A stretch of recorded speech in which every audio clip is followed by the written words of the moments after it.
कश्मीर के ऊंचे पहाड़ों पर टुनटुनी चिड़िया अपने दो नन्हे मुन्ने बच्चों के साथ रहा करती थी। इन दिनों बरसात का सुहाना मौसम था। काले पीले बादल अपनी घटाओं में खूब सारा पानी भरकर पूरे जंगल में बरसात कर रहे थे। एक दिन की बात है, टुनटुनी चिड़िया कहती है, अरे बाप रे, बारिश आने वाली है और मेरा घोंसला तो टूटा फूटा है। कहीं मेरा घोंसला बरसात में बह न जाए। अब मैं क्या करूं? टुनटुनी चिड़िया के तो नन्हे मुन्ने बच्चे होने के कारण वो दूसरा घोंसला नहीं बना पाई, क्योंकि वो उनको छोड़कर नहीं जा सकती थी। हे भगवान, मेरे बच्चों की रक्षा करना। टुनटुनी चिड़िया सोचने लगती है, क्यों न मैं अपने दोस्तों से मदद मांग लूं, शायद वो मेरी मदद कर दे।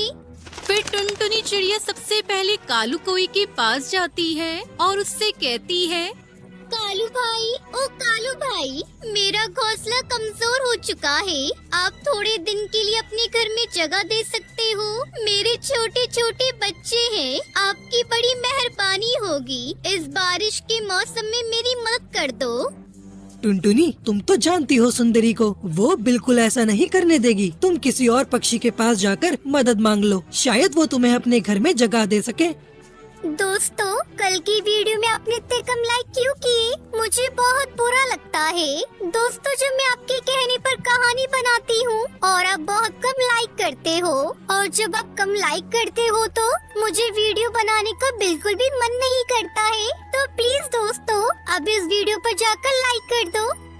फिर टुनटुनी चिड़िया एक एक करके अपने सारे दोस्तों के पास जाती है, लेकिन उसकी मदद कोई भी नहीं करता।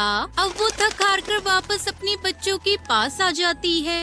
शाम का समय था, हल्की हल्की बारिश शुरू हो चुकी थी। टुनटुनी चिड़िया अपने बच्चों के पास बैठी भगवान से प्रार्थना कर रही थी, हे भगवान, बस आज की रात मेरा घोंसला सही सलामत रखना।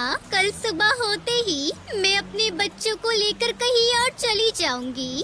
तभी अचानक आसमान में बहुत तेज बिजली कड़कती है और टुनटुनी चिड़िया बहुत डर जाती है। अरे बाप रे, इतनी जोर से बारिश शुरू हो गई है। अब मैं क्या करूं? अरे बादलों, मुझ पर थोड़ा तो रहम करो।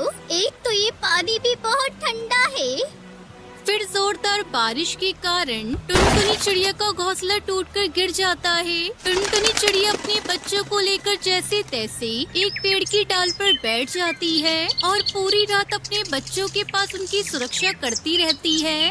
अब सुबह का समय था और बरसात धीरे धीरे बरस रही थी। तभी आसमान से एक छोटा सा बादल टुनटुनी चिड़िया के पास आता है और उससे कहता है, अरे बहन, तुम अपने बच्चों के साथ यहाँ पर क्यों बैठी हो? इतनी तेज बारिश में तुम बीमार हो जाओगी, और अभी तो और भी तेज बरसात आने वाली है। अरे बादल भाई, जब कल रात बारिश आई थी तब मेरा घोंसला टूटकर बह गया था।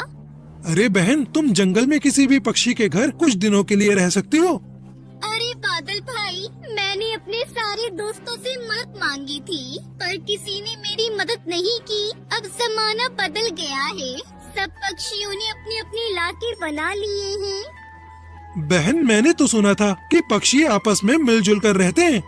अरे बादल भाई, मेरी तो किस्मत भी साथ नहीं दे रही है। थोड़े ही दिन पहले मेरे पति की गंभीर बीमारी से मौत हो गई थी और अब बरसात की वजह से मेरा घोंसला भी टूट गया है। मैं अपने बच्चों के साथ लावारिसों की तरह भटक रही हूँ, मगर मुझे अभी तक कोई सहारा नहीं मिला।